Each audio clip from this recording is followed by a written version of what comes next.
Hello students, welcome back. Myself Kulbir Kadyan, Assistant Professor of Chemistry from Government College Israna. जो हमारी last video थी alkyl और aryl halide chapter की, उसमें हमने जो सब्स्टिट्यूशन रिएक्शंस है SN2 और SN1 उनके मैकेनिज्म के बारे में डिटेल से पढ़ा था कि SN2 में आपका कौन कौन से आपका क्या क्या कंडीशन रहेगी और कौन कौन से आपके कंपाउंड्स SN2 के अंडर हो जाएंगे। और ऐसे ही हमने SN1 का पढ़ा था कि आपका कंसंट्रेशन का, फिर न्यूक्लियोफाइल के कंसंट्रेशन का, या फिर आपका प्रोडक्ट की जो स्टीरियोकेमिस्ट्री है वो क्या होगी SN1 में। तो हमने SN2 और SN1 में कंपेयर किया था। अब डिटेल में डिस्कस करेंगे हम सब्स्टिट्यूशन रिएक्शंस को। तो फर्स्ट है जो आपका रिप्लेसमेंट बाय हाइड्रोक्सिल ग्रुप। आपका सब्स्टिट्यूशन रिएक्शन है जिसमें आपका हेलो ग्रुप को हाइड्रोक्सिल ग्रुप रिप्लेस कर रहा है। तो हेलो एल्केन की जब आप हाइड्रोक्सिल ग्रुप के साथ, जैसे आपका KOH एक्वस के साथ आप रिएक्शन कराएंगे तो आपका X ग्रुप बाहर निकल जाएगा और आपका क्या बन जाता है, अल्कोहल। जैसे आपका इथाइल ब्रोमाइड है, आपका इथाइल ब्रोमाइड की बेटा जब आप पोटेशियम हाइड्रोक्साइड आपका एक्वस में या NaOH एक्वस सॉल्यूशन, ये ध्यान रखना आपने, एक्वस सॉल्यूशन लेंगे आप तो क्या करेगा, OH आपका रिप्लेस कर देगा, सब्स्टिट्यूट कर देगा ब्रोमीन को। आपका ब्रोमीन आपका पोटेशियम के साथ बाहर, आपका तो KBr आपका बाहर और आपका क्या बन गया, इथेनॉल। तो फर्स्ट आपका जो सब्स्टिट्यूशन रिएक्शन थी वो थी आपकी रिप्लेसमेंट बाय हाइड्रोक्सिल ग्रुप। जो सेकंड आपका रिएक्शन है वो है रिप्लेसमेंट बाय एल्कोक्सी ग्रुप। अगर आप हेलोजन को एल्कोक्सी ग्रुप से रिप्लेस करेंगे, जैसे आप NaOH की जगह अगर आप NaOR लें, R यहाँ पे क्या है, कोई भी एल्काइल ग्रुप हो सकता है आपका, वो सिमिलर भी हो सकता है, आपका जो एल्काइल हैलाइड का एल्काइल ग्रुप है उससे अलग भी हो सकता है। जब आप RX में NaOR लेंगे तो आपका यहाँ पे क्या होता है, OR नेगेटिव होता है और आपका Na पे क्या चार्ज होता है, आपका पॉजिटिव चार्ज। तो ये आपका इजिली आपका न्यूक्लियोफिलिक सब्स्टिट्यूशन रिएक्शन हो जाएगी। आपका OR नेगेटिव आपका R पे अटैक करेगा और X आपका बाहर निकल जाएगा Na के साथ, तो आपका NaX और ये आपका ईथर बन गया आपका। इस रिएक्शन को नेम रिएक्शन है, बहुत इंपॉर्टेंट नेम रिएक्शन है। इस रिएक्शन को बोलते हैं विलियमसन सिंथेसिस रिएक्शन। इथर्स की प्रिपरेशन में यूज होता है। मेथड, बेस्ट मेथड है आपका इथर्स की प्रिपरेशन के लिए विलियमसन सिंथेसिस मेथड। जैसे आपका ये इथाइल ब्रोमाइड है, उसकी आप सोडियम मिथॉक्साइड के साथ रिएक्शन कराएंगे तो जो मिथॉक्साइड आयन है, जो मिथॉक्साइड आयन है वो आपका इथाइल ग्रुप पे अटैक करेगा और यहाँ से Br आपका बाहर निकल जाएगा। तो आपका मिथॉक्सी इथेन बन गया आपका और आपका Na Br आपका बाहर निकल गया बेटा। ये है आपका विलियमसन सिंथेसिस रिएक्शन। मैकेनिज्म हम पढ़ ही चुके हैं, SN1 और SN2, SN2 और SN1। SN1 में कौन से के ज्यादा चांसेस जानेंगे और SN2 में किस सबस्ट्रेट के आपके ज्यादा चांसेस जानेंगे। नेक्स्ट है substitution by cyano group. Cyano group से भी आप सब्स्टिट्यूट कर सकते हैं। आपका हेलो एल्केन में आप साइनाइड का कोई साइड, जैसे NaCN या आपने सॉरी KCN डालेंगे आप इसमें, आपका हेलो एल्केन में KCN डालेंगे तो आपका क्या होगा, CN नेगेटिव में आपका ये आपका अटैक करेगा R पे और X आपका बाहर, तो आपका एल्केन नाइट्राइल बन जाएगा RC triple bond N। Alkyl cyanide भी बोल देते हैं इसको कॉमन नेमिंग में, आपका एल्काइल साइनाइड बन जाएगा और KX आपका बाहर। जैसे आपका ये इथाइल ब्रोमाइड है बेटा, इथाइल ब्रोमाइड में आप KCN ऐड करोगे तो इथाइल साइनाइड बन जाएगा और आपका KBr बाहर, या UPSC नेम की बात करें तो प्रोपेन नाइट्राइल बन जाएगा आपका। अब ये तो था बेटा आपका reaction substitution by cyano group. अब नेक्स्ट है substitution by isocyanide group. Isocyanide क्या होता है, आपका NC जब आपकी बॉन्डिंग नाइट्रोजन से है तो उसको आइसोसाइनाइड बोलते हैं। अगर आपकी बॉन्डिंग कार्बन से है, CN में कार्बन से है आपका, तो आपका साइनाइड बोलते हैं। जैसे आपका अगर हम KCl ले रहे थे तो वहां पे तो आपका क्या बन रहा था, साइनाइड बन रहा था।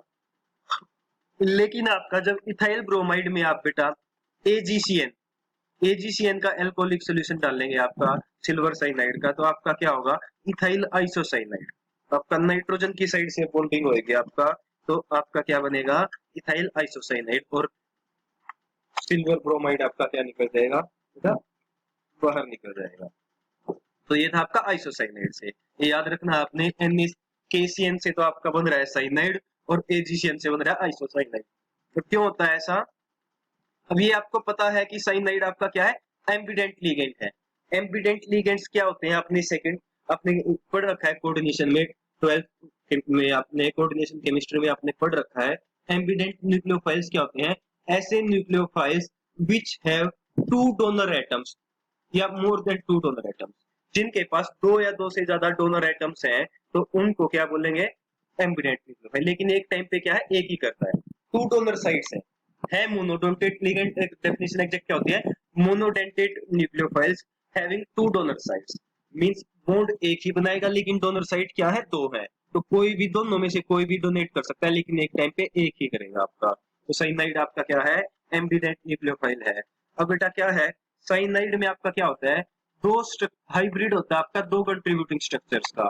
तो ये आपका क्या कर सकता है, दो डिफरेंट वेज में न्यूक्लियोफाइल की तरह कर सकता है। दो डिफरेंट वेज में कैसे कर सकता है बेटा, दो डिफरेंट वेज में इस तरीके से कर सकता है आपका। ये देखो आपका, ये आपका क्या है, इसके रेजोनेटिंग स्ट्रक्चर्स है आपका। एक तो क्या है, कार्बन पे नेगेटिव चार्ज है, C triple bond and carbon पे नेगेटिव चार्ज है। और एक क्या है आपका, नाइट्रोजन यहाँ पे एक टाइम पे क्या है आपका, सी डबल बॉन्ड एन और नाइट्रोजन पे नेगेटिव चार्ज है। तो यहाँ पे दो आपके पास रेजोनेटिंग स्ट्रक्चर है। तो आपका दो टाइप से ही वो आपका एज ए न्यूक्लियोफाइल एक्ट कर सकता है। कार्बन भी आपका अटैक कर सकता है और आपका दूसरे स्ट्रक्चर के अकॉर्डिंग करेगा, नाइट्रोजन भी आपका अटैक कर सकता है। तो आपका एम्बिडेंट न्यूक्लियोफाइल है आपका। तो ये आपका कार्बन के थ्रू जब आपका लिंक करेगा तो एल्काइल साइनाइड बनेगा, और आपका नाइट्रोजन के थ्रू आपका ये लिंक करेगा तो क्या बनेगा आपका, आइसोसाइनाइड बनेगा बेटा। जो केसीएन है आपका, याद रखना जो केसीएन है आपका वो क्या है, आयनिक है, आयनिक कंपाउंड है। तो क्या होएगा, सॉल्यूशन के अंदर, सॉल्यूशन है जब उसका एक्वस सॉल्यूशन, तो उसके अंदर क्या है, साइनाइड आयन प्रेजेंट है सॉल्यूशन में।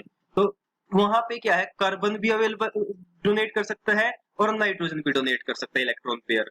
लेकिन अटैक क्या करेगा आपका, कार्बन एटम के थ्रू होएगा आपका, नाइट्रोजन के थ्रू नहीं होएगा। क्योंकि आपका जो कार्बन कार्बन बॉन्ड है वो आपका ज्यादा स्टेबल होता है कार्बन नाइट्रोजन बॉन्ड से।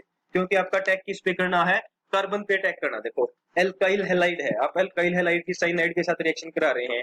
केसीएन है आपका आयनिक, तो केसीएन आयनिक है तो मींस के पॉजिटिव और आपका सीएन नेगेटिव, ये प्रेजेंट है आपका के पॉजिटिव सीएन नेगेटिव। अब ये रेजोनेंस में सीएन नेगेटिव एक बार कार्बन पे नेगेटिव चार्ज, एक बार नाइट्रोजन पे, तो दोनों साइड से अटैक कर सकता है। लेकिन अटैक किस पे करना है, कार्बन पे।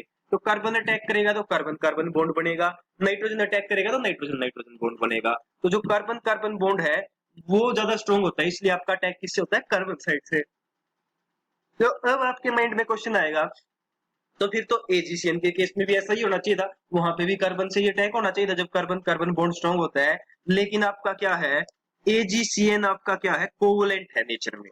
एजी जो आपका केसीएन था वो तो था आपका साइनाइड आयनिक कंपाउंड। तो के पॉजिटिव सीएन नेगेटिव, तो सीएन नेगेटिव है तो दोनों फ्री है, कार्बन भी फ्री है नाइट्रोजन भी फ्री है। लेकिन एजीसीएल क्या है, कोवलेंट है, सिल्वर आपका कोवलेंटली बाउंड है कार्बन के साथ। तो मतलब कार्बन फ्री नहीं है आपका अटैक करने के लिए, नाइट्रोजन फ्री है इलेक्ट्रॉन डोनेट करने के लिए। तो इसलिए आपका एजीसीएल लेते हैं तो अटैक किसकी तरफ से होता है, नाइट्रोजन की तरफ से। और क्या मेन प्रोडक्ट बनता है, आइसोसाइनाइड। ये ध्यान रखना क्यों, क्योंकि केसीएन आपका आयनिक है और एजीसीएन आपका क्या है, कोवलेंट है। नेक्स्ट है बेटा आपका सब्स्टिट्यूशन बाय नाइट्राइट ग्रुप। अब ONO, NO2 भी बोल सकते हैं शॉर्ट में, ग्रुप से रिप्लेस करते सब्स्टिट्यूट करते हैं तो उसको बोलते हैं आपका नाइट्राइट ग्रुप। अब इसका RX का हेलो एल्केन का आप पोटेशियम नाइट्राइट के साथ रिएक्शन कराएंगे, के positive O negative NO, KONO, इससे आप रिएक्शन कराएंगे तो आपका ऑक्सीजन आपका यहाँ से एल्काइल ग्रुप पे अटैक कर देगा और आपका हेलोजन आपका बाहर निकल जाएगा। तो आपका RONO आपका एल्काइल नाइट्राइल बन गया आपका, और KX बाहर। जैसे आपका इथाइल ब्रोमाइड था, उसकी KNO2 के साथ रिएक्शन कराई तो इथाइल नाइट्राइट बन गया बेटा आपका, और KBr आपका क्या निकल गया, बाहर निकल गया। ये था आपका नाइट्राइट ग्रुप से सब्स्टिट्यूशन। अब है नाइट्रो ग्रुप से बेटा सब्स्टिट्यूशन। नाइट्रो ग्रुप से सब्स्टिट्यूशन सिमिलर है, इसमें भी देखो ध्यान रखना, जब KONO के साथ पोटेशियम नाइट्राइट के साथ करा रही है तो बॉन्डिंग किसके थ्रू हो रही है आपकी, ऑक्सीजन के थ्रू हो रही है आपकी। ऑक्सीजन के थ्रू क्यों हो रही है, आपका आयनिक कंपाउंड है तो O नेगेटिव आपका, K पॉजिटिव और O नेगेटिव आपका तो ऑक्सीजन के थ्रू हो रही है। लेकिन यहाँ पे देखो जब नाइट्रो ग्रुप से सब्स्टिट्यूशन करना है तो आप क्या लेते हैं, नाइट्रेट, आप क्या करते हैं, सिल्वर नाइट्रेट लेते हैं। अगर आप नाइट्रो ग्रुप से सब्स्टिट्यूट कराना चाहते हैं तो वहां पे नाइट्रोजन आपका अटैक करेगा किस पे, हेलोजन पे आपका, और क्या बनेगा, नाइट्रो एल्केन बनेगा। जैसे आपका इथाइल ब्रोमाइड है वो सिल्वर नाइट्राइट के साथ रिएक्शन करके क्या बना लेगा, नाइट्रो इथेन बना लेगा बेटा। इसमें भी देखो जैसे पढ़ेंगे, जो नाइट्राइट आयन है बेटा वो आपका क्या है, एम्बिडेंट न्यूक्लियोफाइल है। मीन्स आपका दो डोनर साइट है, तो 2 पॉइंट से आपका लिंक कर सकता है, एक तो आपका ऑक्सीजन के थ्रू, एक आपका नाइट्रोजन के through. The linkage through oxygen results in alkyl nitrides while through nitrogen atom it's lead to nitroalkane. जब अगर ऑक्सीजन के साथ लिंकेज होगी, कार्बन की एल्काइल ग्रुप की ऑक्सीजन के साथ लिंकेज होगी, तो उन कंपाउंड्स को बोलते हैं एल्काइल नाइट्राइड्स। और आपका अगर नाइट्रोजन के साथ लिंकेज है तो उन कंपाउंड्स को बेटा आप बोलते हैं नाइट्रोएल्केन्स। तो KNO2 तो आपका क्या है, आयनिक कंपाउंड है बेटा, तो ये आपका नाइट्राइट आयन रिलीज करता है, वो जो ऑक्सीजन से भी लिंक कर सकता है, नाइट्रोजन से भी। लेकिन आपका नाइट्रोजन क्या है, नाइट्रोजन आपका बेटर न्यूक्लियोफाइल है, तो ये आपका नाइट्रो डेरिवेटिव बनाता है आपका। AgNO2 आपका क्या है, कोवलेंट कंपाउंड है आपका, तो उसके पास ऑक्सीजन डोनर है, तो so it result in alkyl nitride. तो सिल्वर आपका याद रखना है कि सिल्वर नाइट्राइट के केस में, AgNO3 के केस में तो आपका क्या बनेगा, एल्काइल नाइट्राइड्स बनेंगे। और आपका KNO2 के केस में आपका क्या है, नाइट्रो डेरिवेटिव। नेक्स्ट आपका बेटा substitution by amino group. Amino group से सब्स्टिट्यूट करेंगे तो आपके अमीन्स बन जाएंगे। जैसे आपका हेलो एल्केन की आप अमोनिया के साथ रिएक्शन कराएंगे, यहाँ से एक हेलोजन और यहाँ से हाइड्रोजन, HX बार निकल कर आपके पास क्या बन गया, RNH2 एल्केन अमाइन बन गया आपका। जैसे आपका इथाइल ब्रोमाइड के साथ अमोनिया की रिएक्शन कराएंगे एल्कोहलिक सोल्यूशन की, तो इथेन अमाइन प्लस HBr। अगर आप देखो अमोनिया लेंगे तो प्राइमरी अमीन बनेगा, प्राइमरी अमीन के साथ रिएक्शन करेंगे तो सेकेंडरी अमीन बनेगा, सेकेंडरी के साथ रिएक्शन करेंगे तो आपका टर्सरी अमीन बनेगा। जैसे इथाइल ब्रोमाइड है बेटा आपका, इथाइल ब्रोमाइड के साथ आपने इथाइल अमीन की रिएक्शन कराएंगे तो आपका एक हाइड्रोजन तो आपका यहाँ से और एक Br वाला आपका ये HBr बाहर निकल जाएंगे, तो आपके पास CH3CH2 CH3CH2 का ट्वाइस NH, तो आपके पास क्या बन गया, सेकेंडरी अमीन बन गया। जैसे अगर आप सेकेंडरी अमीन लेंगे, जैसे इथाइल ब्रोमाइड था, ये आपका सेकेंडरी अमीन लिया आपने, डाइथाइल अमीन लिया आपने, तो यहाँ से तो ये Br आपका और ये आपका नाइट्रोजन वाला हाइड्रोजन ये बाहर निकल जाएगा, तो आपका क्या हो गया, CH3CH2 का थ्राइस नाइट्रोजन, तो आपका क्या बन गया, टर्सरी अमीन बन गया। अब आप फिर से आपका जो, अगर आपका एल्काइल हैलाइड की टर्सरी अमीन के साथ रिएक्शन करेंगे तो आपका क्या बन जाएगा, क्वार्टनरी अमोनियम साल्ट। क्योंकि यहाँ पे देखो अब हाइड्रोजन नहीं है, कोई हाइड्रोजन नहीं है, तो ये आपका नाइट्रोजन जब इस पे अटैक करेगा आपका, तो ये आपका एक सॉल्ट की फॉर्म में, ये नाइट्रोजन ने इस पे अटैक किया तो CH3CH2 के मॉलिक्यूल्स हो गए आपके 4, नाइट्रोजन पे आ गया पॉजिटिव चार्ज, क्योंकि नाइट्रोजन ने अपने लोन पेयर डोनेट कर दिए, पॉजिटिव चार्ज को स्टेबलाइज करने के लिए Br नेगेटिव आपका है, तो ये आपका टर्सरी अमोनियम ब्रोमाइड बन जाता है। अब सब्स्टिट्यूशन बाय कार्बोक्सिल ग्रुप आप बेटा, अगर आप सिल्वर साल्ट के साथ रिएक्शन कराएंगे, सिल्वर एसीटेट के साथ रिएक्शन कराएंगे आप एल्काइल हैलाइड की, तो आपका क्या है, एस्टर बन जाते हैं। एस्टर कैसे बन जाएंगे बेटा, Ag यहाँ से सिल्वर और यहाँ से हेलोजन बाहर, आपका क्या है, एस्टर बन जाते हैं आपका। क्या ये देख सकते हो आप, ये जो O नेगेटिव है बेटा, O नेगेटिव अटैक करता है R पे और X आपका बाहर निकल जाता है। जैसे आपका इथाइल ब्रोमाइड की आप सिल्वर एसीटेट के साथ रिएक्शन कराएंगे तो एसीटेट आयन का ऑक्सीजन आपका यहाँ पे कार्बन पे अटैक करेगा और आपका ब्रोमीन बाहर, तो आपका क्या बन गया, इथाइल इथेनॉइड या इथाइल एसीटेट आपका बन गया। तो आपका ये था आपका रिएक्शंस के बारे में, आपका जो डिफरेंट आपका जो सब्स्टिट्यूशन रिएक्शन है, SN4 SN1 का मैकेनिज्म हम पढ़ चुके थे। उसके अलावा ये आपकी डिफरेंट आपकी क्या थी, सब्स्टिट्यूशन रिएक्शंस थी आपकी एल्काइल और एराइल हैलाइड की, एल्काइल हैलाइड की सॉरी। तो बाकी रिएक्शंस हैं वो हम नेक्स्ट वीडियो में डिस्कस करेंगे। Till then thank you.